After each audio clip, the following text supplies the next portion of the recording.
Hello, everybody. My name is Graham Elwood, and you are watching Ba-Boom, the Political Vigilante. Truth, justice, and making Gotham great again. That's what we're here for. America thinks that it is got the whole world on its side, and slowly but surely it doesn't. That's becoming less and less the case. I remember we did a video on the show a couple years ago when Russia and China, who trade oil, this is back in 2018, I think, 2019, got rid of the petro, stopped using the petrodollar and started using the petro yuan.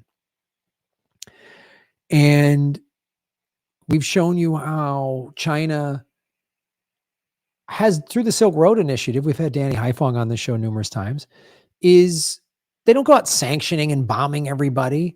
They go out and they do deals, and they spend money in countries and say, we'll build you a port, we'll build you a hospital, a soccer stadium, or whatever. And they're just trying to broker deals. They just do it like diplomatically, while we, America, does it through sanctions and war, and we just bomb and threaten everybody. I've shown you the map, how we've surrounded China and Russia and Iran with our military bases. And yet we call them the bad guys and the aggressors. And people will always say, yeah, but Graham, China has done these bad human rights violations. Okay. Even if all those things are true, there's no way China has done worse human rights violations than the United States has just in the last 20 years. 6 million people are dead as a result of the global war on terror. And the Pentagon, its own words, its own statistics says 90% are unintended targets, which is a really nice, military line item way to say, oh, we kill 90% of the people we kill are innocent civilians. So that means 5.4 million people didn't deserve it, according to the Pentagon. So what does China do? And we paint them out to be the enemies. And again, sure, but China hasn't been bombing the Middle East for the last 20 years. Russia hasn't been bombing the Middle East for the last 20 years. I don't like that Russia invaded Ukraine, but we pushed them into that, as I've shown you before. And China the enemy. No, they're beating us economically, so we have to surround them with bases. And what about Taiwan? Yeah, okay, what about? Maybe Taiwan has a right to its sovereignty, but we're using Taiwan as an excuse to stack up military. So what does China do in the middle of all of this? Experts react. Iran and Saudi Arabia just agreed to restore relations with help from China. Here's what that means for the Middle East and the world. This is huge. This story's all over the place, but I found this one from the Atlantic Council because I wanted to just... Can the bitter gulf across the Gulf finally be bridged? On Friday, long-standing regional adversaries Iran and Saudi Arabia made a big announcement. They will reestablish diplomatic relations in a deal brokered by China. Below, Atlantic Council experts share their insight on the breaking news and its significance for one of the Middle East's most consequential rivalries, for the region and for the wider world. We'll update this post as more continues in. So there's all these that people weighing in here. And then some of them like, oh, Iran is not changing its strategic goal of regional dominance.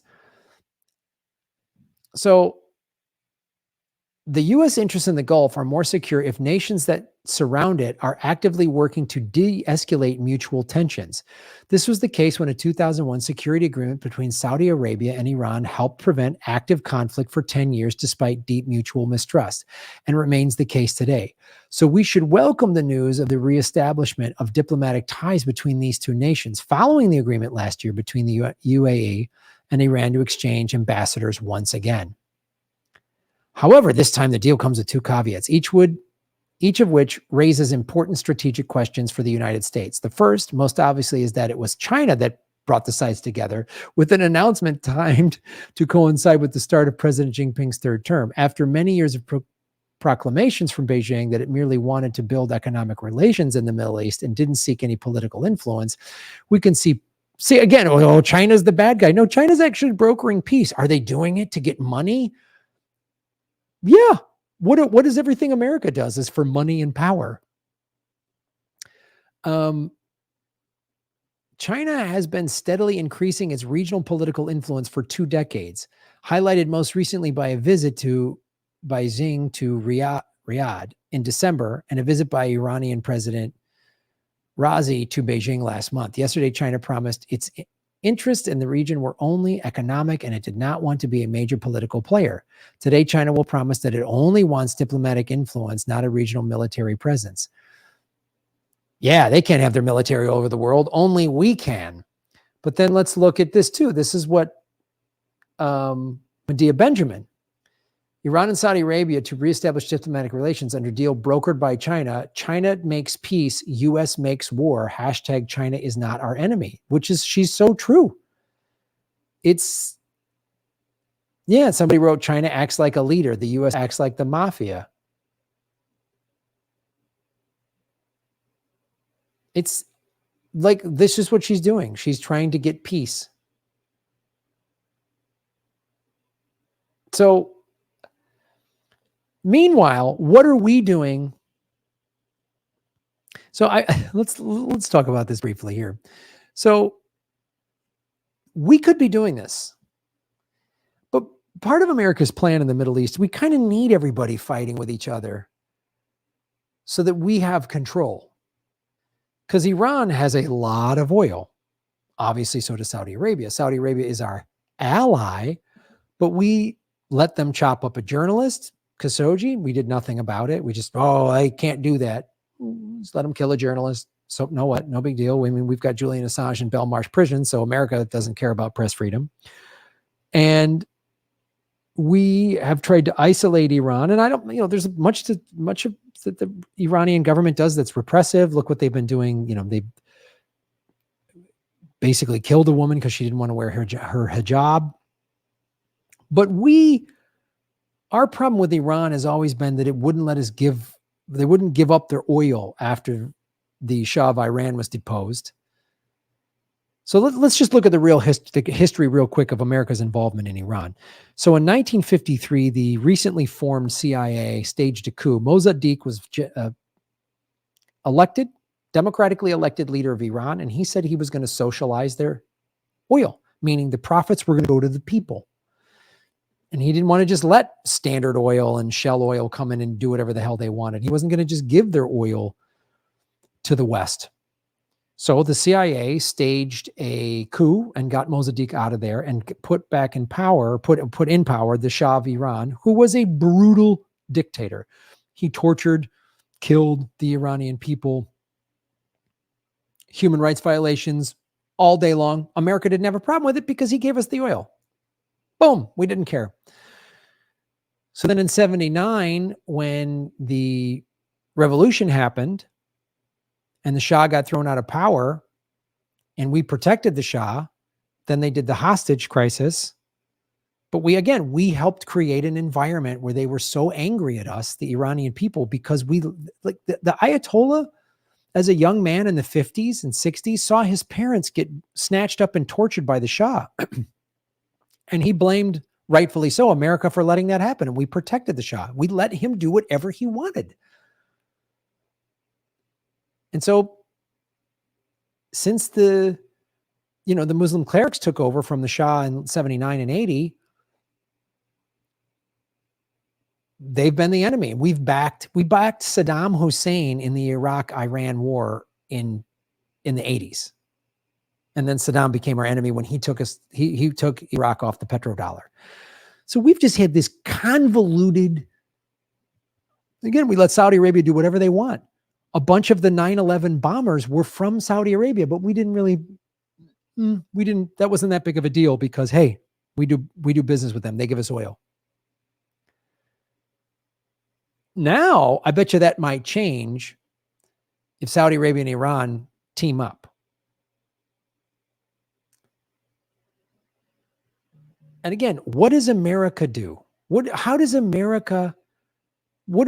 is what China's doing in the region. You could say, oh, China's just trying to sell stuff. Yeah, that's what they do. China's got into the world by making cheap products American companies shipped all of our jobs overseas because American CEOs don't want to pay American workers good wages because then they can't have 5 yachts.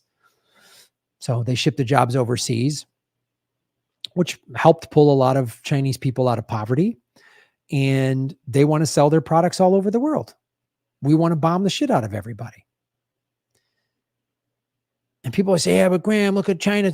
Again, nobody is bombing more people than America. Nobody. So then what do?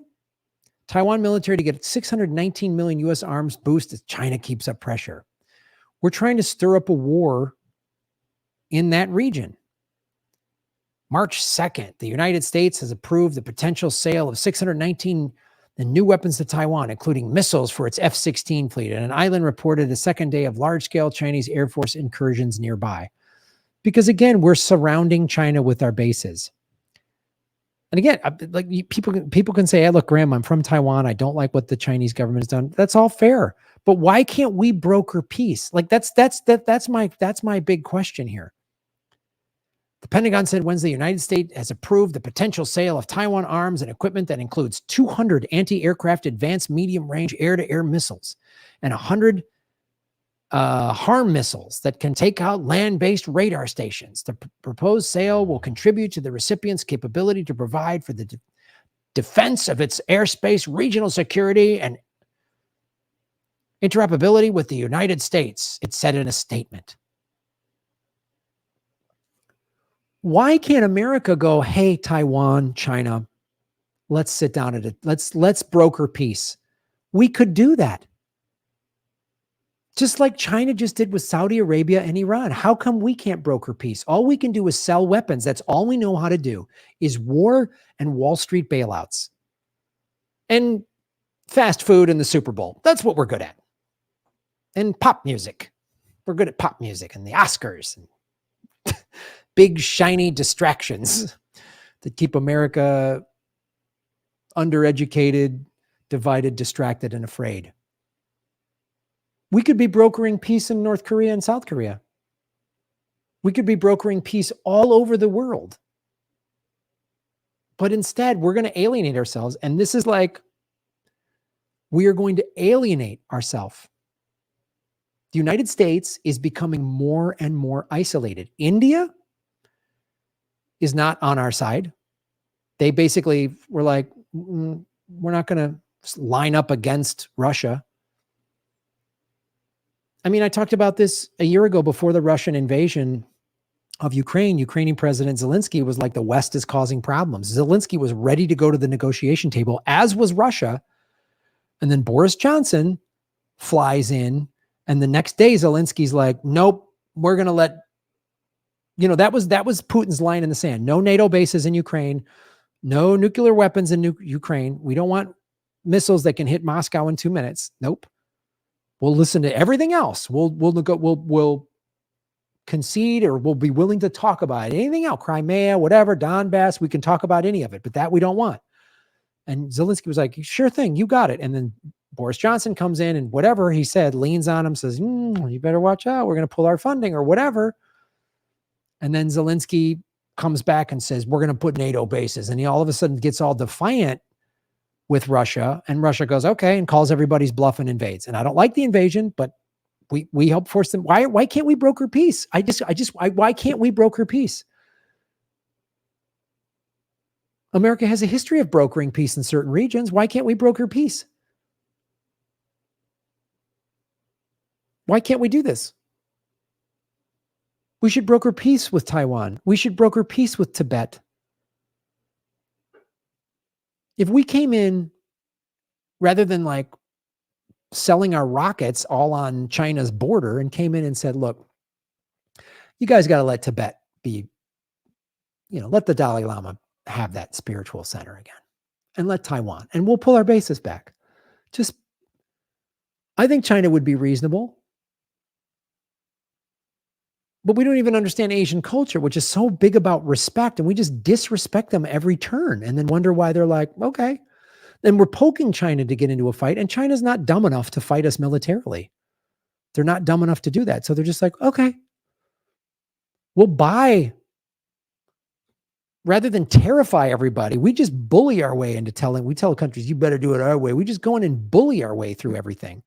China goes, we'll help you. We're, was there something behind the scenes in that China brokering that Iran Saudi deal? Yeah, I'm sure China went, we want you guys to get along and we get some of your oil because China needs more oil and it doesn't have oil. That's why it makes deals with Russia. But again, the United States could be sitting down with China and saying, guys, we all got to get off of oil. Let's all go green. We'll lead the way. And we'll go to Iran. We could broker peace. The Iranian people are so nice. Did you see what happened in the World Cup? After America beat Iran, the Iranian people were in the streets dancing and singing and celebrating with the Americans. They're like, we love Americans. Our governments don't get along, but you guys are awesome. I've been treated so well by Persian people on so many occasions. On so many occasions. It's and if we came in peacefully and respectfully, we could probably get China to concede on Taiwan or something. We'd say, look, guys, and China makes great cases. They always say, well, all right, we'll let go of Taiwan. You guys give back Hawaii, which was illegally taken in 1893 by the Kingdom of Hawaii. We stole those islands. The U.S. military, it's called the Bayonet Constitution. We did a segment on government secrets. We went into the Iolani Palace, which is the only palace on American soil, on the island of Oahu. It's in downtown Honolulu. And we went in there and we put bayonets to the knives at King Kalakawa's throat and said, sign over these islands to the United States, make it a United States territory, or we slit your throat and kill your family. That's how America does business. Look at what China does. I'm telling you, when people say it's better to be loved or feared, loved. Because if you're feared, you might get what you want in the short run. Eventually, people are like, because let me tell you something, the world isn't going to shed a tear when America goes under. We're going under. We're facing economic collapse. The SVB, we're going to have another. We just had a financial collapse in 2008. It's been 15 years. We're about to have another one. We're in the middle of having another one. There's a run on the banks at SVB. I've been warning you guys about this. That's why I say buy Bitcoin, not just crypto, buy Bitcoin specifically. Get it off the exchanges, get it on a cold wallet. America's going under. All we do is spend money. Our infrastructure's look at the train derailment. Look at the train derailment. We can't even have a functioning trains in this country. Biden squashed the rail strike, and Republicans and Democrats are evil. They're both parties. If you're sitting there going, we just need to get Biden out of there, and then when Republicans, that's what the liberals said when Trump was in there. Oh, we got to get Trump out of there. And if Americans, you just keep kicking this football back and forth between these two utterly corrupt parties, nothing will change. The world is kind of hoping we go under because the world's a little sick of us bombing and sanctioning and bullying our way around the globe.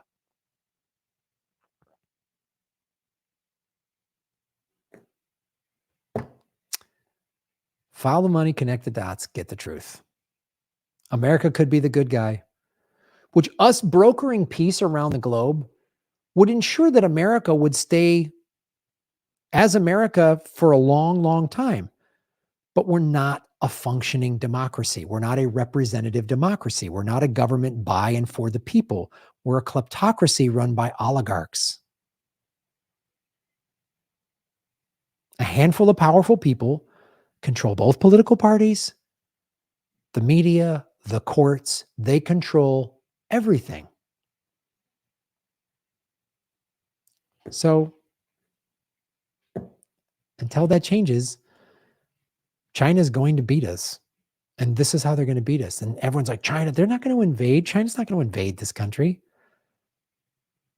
We're 330 million of their best customers. Why would they invade? Why would they go head to head with the biggest military in the world? They would never do that. They're just going to keep doing this and watch us economically collapse and hope that a psycho doesn't become president of America that's more psychotic than Trump or even or whatever. Biden doesn't even know what day it is, but like If somebody like DeSantis becomes president, he could just go, we're going to war with China. And then do you want to go to war with China? Do you want to get drafted to go to war with China? Do you want to get into a land war with China? They have 1.5 billion people. We have 330 million people. Do you want to get into a land war with China? Do you want to go fight in Ukraine? Do you want to get drafted to go fight in Ukraine against the Russian army? Do you want to do that? I don't. America could be the good guys, but we're not. Thanks for supporting our show, guys. There's a bunch of great ways to support the show. I have a new comedy special out called Manifest It, where I call out both political parties. I call out the war machine. I make fun of everybody. I say America is a cult, and it's at All Things Comedy. If you just go to GrahamElwood.com or type in Graham Elwood, Manifest It is the name of the special. It's on YouTube. It's free. Please check it out. Share it to everybody. Because I don't know a lot of comics other than like Lee Camp and Ron Placone that are talking about this kind of political stuff. There's not a lot of us, so we need to spread the word. Thanks for watching, everybody. Shave your knuckles for justice. Boom. Hey, everybody. Thanks for watching. We are still in our 9th month of demonetization from YouTube. So support what we're doing at patreon.com/Graham Elwood or rockfin.com/Graham Elwood, which is a blockchain cryptocurrency platform. It's free to sign up, and there's a premium level at $10 a month. And for that, you get everybody on the platform's premium content. Myself, Lee Camp, Ron Placone, Jimmy Dore, Whitney Webb, Kim Iverson, Abby Martin, and many, many others. You can also support what we're doing at Venmo at Graham-Elwood and go to GrahamElwood.com. We have a PayPal button and a P.O. box. I also have crypto wallets, which are all in the show notes. Thanks for supporting what we do.